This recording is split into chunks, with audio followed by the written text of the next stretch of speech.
Have you ever stopped to wonder why a small piece of printed paper has the power to buy a luxury house? It is arguably the greatest collective magic trick in history. Long before coins existed, we survived through barter. Imagine trying to buy one single apple for lunch, but the merchant stubbornly insists on trading it only for a whole cow. This is the infamous cow problem. It is extremely hard to carry, impossible to divide into small change, and it moves way too loudly in the middle of the night.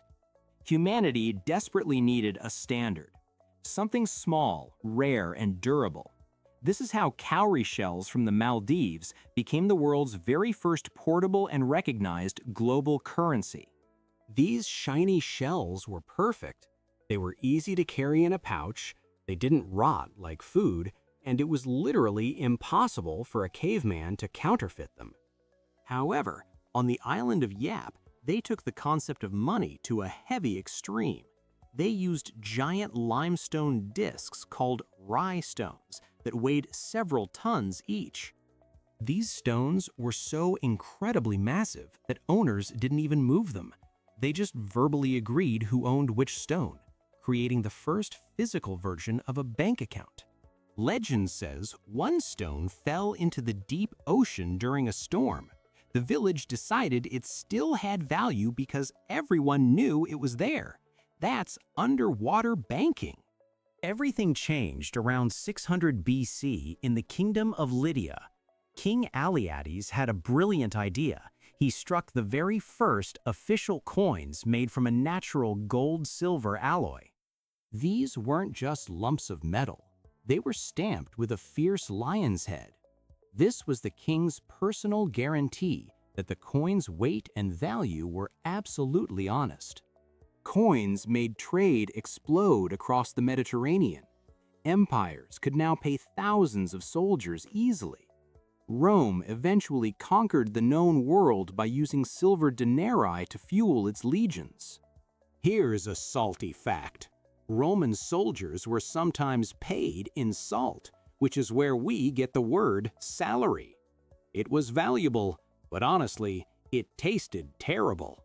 But as empires grew, carrying thousands of heavy gold coins became a massive logistical nightmare and a perfect magnet for hungry highway robbers hiding in the dark woods. In 10th century China, the Song dynasty had a revolutionary lightweight idea. Why bother with heavy metal when you can simply use paper to represent a massive fortune in gold? This was the jiaozi, the world's very first official banknote. It was essentially a written promise. I solemnly swear this thin paper is worth exactly this much real gold. When Marco Polo arrived in the East, he was absolutely stunned. He saw people exchanging pieces of tree bark for luxury silk and expensive spices. It looked like magic.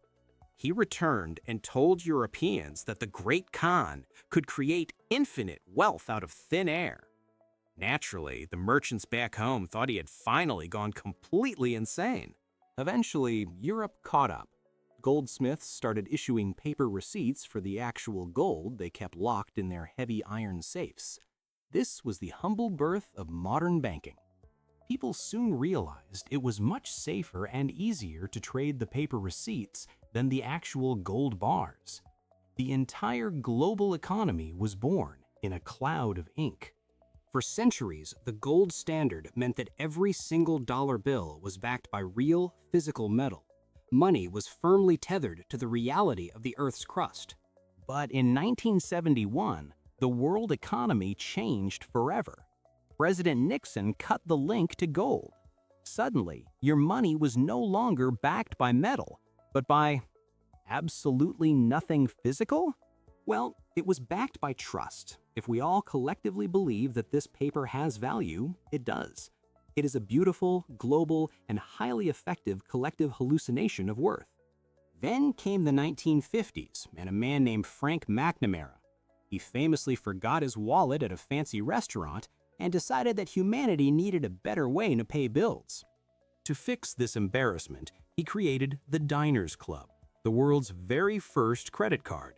Suddenly, money stopped being a physical object and became a small piece of cardboard.